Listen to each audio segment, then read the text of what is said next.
Hello, everyone, and thank you for joining us. I appreciate you accommodating our last-minute address change, location change.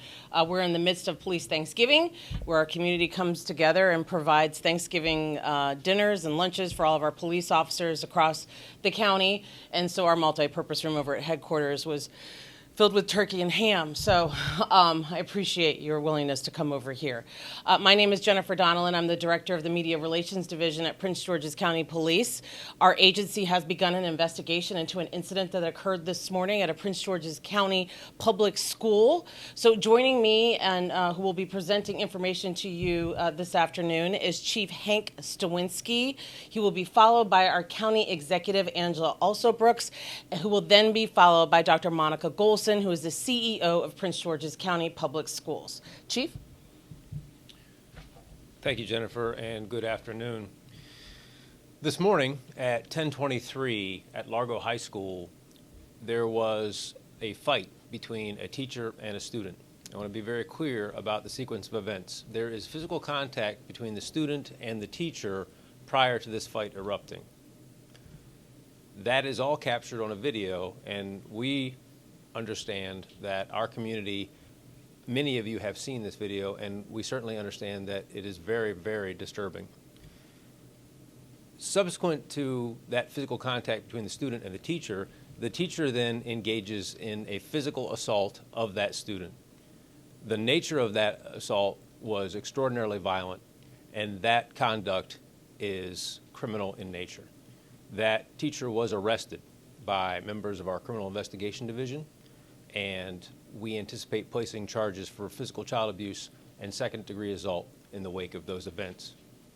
Now, I also want to caution our community, because you have seen a video, but no video captures the entirety of a set of circumstances.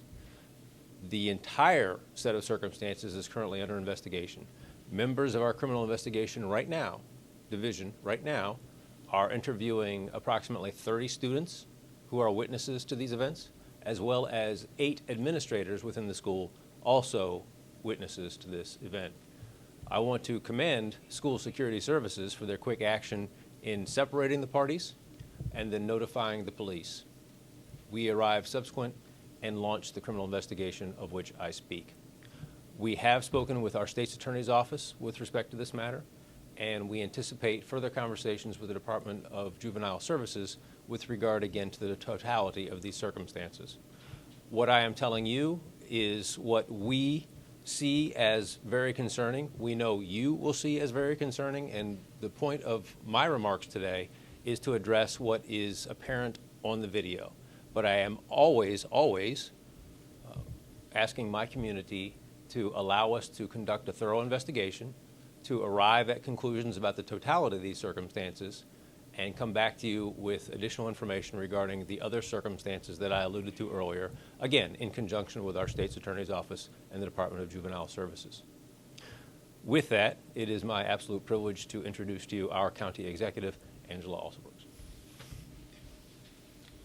So what we can say about today is that everything about this particular incident was completely unacceptable.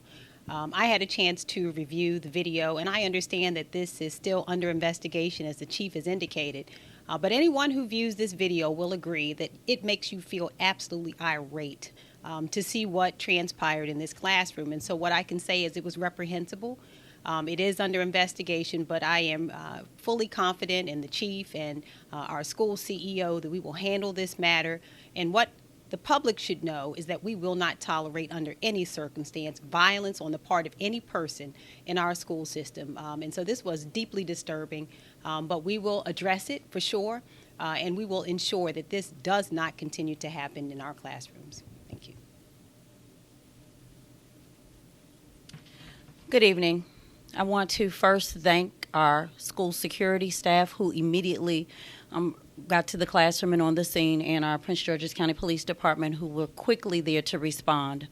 I am extremely disappointed by the horrific actions that took place in our classroom today. It's important to know that we have set high expectations and standards for our staff and students, and what you saw in that video does not represent the hard work that over 10,000 teachers do every single day. I ask that our community not rush to judgment so quickly on one staff member and one student, but let me be extremely clear that any inappropriate or criminal contact with our student will require and will result in a consequence. And so we just ask for your patience as we continue the investigation, and thank you for today. Questions? What sparked the incident? Can you talk about that a little bit? So here again, I will come back to my prior comments. We are only a few hours into this. We need to understand from all of those individuals who are currently being interviewed the complete context of these circumstances. And again, what Dr. Golson was most emphatic about, what certainly our county executive was most emphatic about, was addressing what is apparent on that video. But as always, the community can rely on us to come forward when we ascertain what lies behind all of this and provide that information. But right now, as we speak, there are 40 people being interviewed by our detectives to get those very answers. Derek? Do we know what grade this was, these students were in? Yes, that student is a senior. Senior, and is this a regular teacher or substitute? That's a regular classroom teacher. Have you identified her? Are you identifying her? We are not. Questions? Let me get somebody else, and we'll get there. Go ahead. Can you talk about the history of this teacher, what's known, what background checks were done on her? We were told by the students that she may have been newer to the school, and also the age of this teacher. Yes, so the teacher is in their mid-30s. She's in her mid-30s, and she's completing a full year, but this is a second school year. We brought her on board November of 2018. Question about what type of class this was?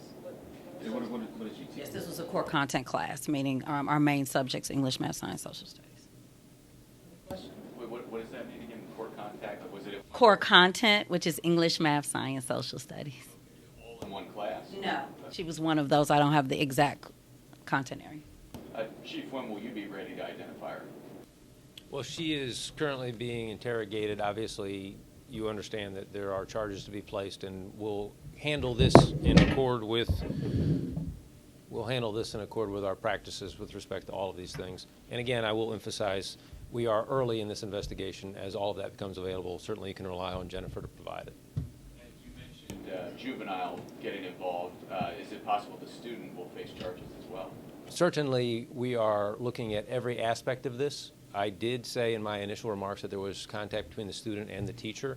So we are investigating, we are gathering those statements, and we are looking at these videos, and we will be contacting the Department of Juvenile Services. I personally have already spoken to our state's attorney about this matter. Other questions? Go Is ahead. the student a male or a female, and how old is that person? She's a female, 17. Question up front? Can you explain a little bit of like Largo High School and its history? How often has police been called in to address those situations, not just teacher-student related, but any kind of situation? Well, let me be clear about something. There's nothing extraordinary about Largo High School. We have responded to calls for service there infrequently because we have a school resource officer there. That school resource officer addresses a number of low-order issues, but in terms of extraordinary events such as this, it happens very infrequently. Other questions? Yep. We had talked to some parents at the school earlier today who didn't hear about this yet, but they were concerned about the firearm incident that had happened at the school before. So we had an incident yesterday where some students shared with a trusted adult that they believed a student had a firearm. Our school resource officer who's on site was able to get that student, recover the weapon, and then make sure we contacted police for next steps. At this time, our investigation has revealed there was none. What type of gun did they bring on campus yesterday? It was a semi-automatic handgun, but it was associated with a completely different set of circumstances. And again, this is where school security and the police department work constantly. Deputy Chief Harvin, I think, is with us. We respond to each of every threat that we have within our schools. We fully investigate them in conjunction with the school system, and then we take measure to prevent those things from occurring in the future. So again, yesterday's event and this event, to be very clear, have nothing to do with one another. Other What- question? What is the school policy regarding, I know you said that it's unacceptable, this kind of, violence or this sort of thing, but is there a policy that spells out protocols and procedures should there be some sort of contact like that initiated by a student on a teacher? Yes, there are protocols and required strategies that we utilize with our staff and our students. We review those strategies at the beginning of every school year. And in every classroom, there's an emergency button, which is why our security was able to respond so quickly. Talk about the strategies. So in terms of strategies, one, they're part of de-escalation strategies and conversations with our students. As I shared in the previous situation, many times our students do rely on our teachers of being their trusted adults that they can go to and confide in. We're still doing the preliminary investigation to fully understand what took place in this situation. Yeah, Colston, can you address a little bit about, so you had this incident, the incident in Williamsburg with the teacher who was charged with sexual assault. Can you just comment on, you know, with all this attention, what kind of position it puts you in the school system when you have all these negative events happening?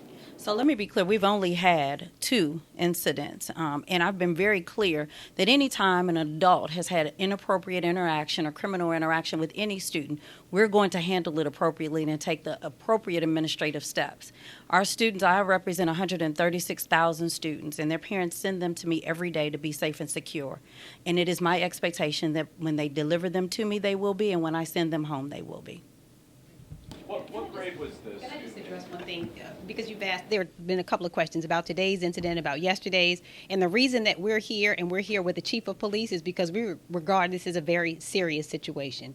Whether it's one incident or just 2 for the whole school year, what we want everyone to understand is that it is entirely unacceptable. Violence in any form will not be tolerated, and that's the reason that you don't just see myself and Dr. Golson, but you see the chief of police here, is because we also want to send the right message, is that we will do everything we have to make sure that our schools are safe and secure, that our classrooms are places where teaching and learning happens. And that's why I'm saying this incident made me absolutely irate, and I'm sure that anyone watching it will feel the same way, because this is not, it is first of all not representative of the teachers who teach in our school system, but it's also not what we condone, what happens in classrooms. So this is a very serious situation. We take it that way, but it is not to send the signal that somehow there is some systemic issue in this way, but just to say one situation or 2 doesn't matter. All of it's unacceptable, and we will not tolerate it.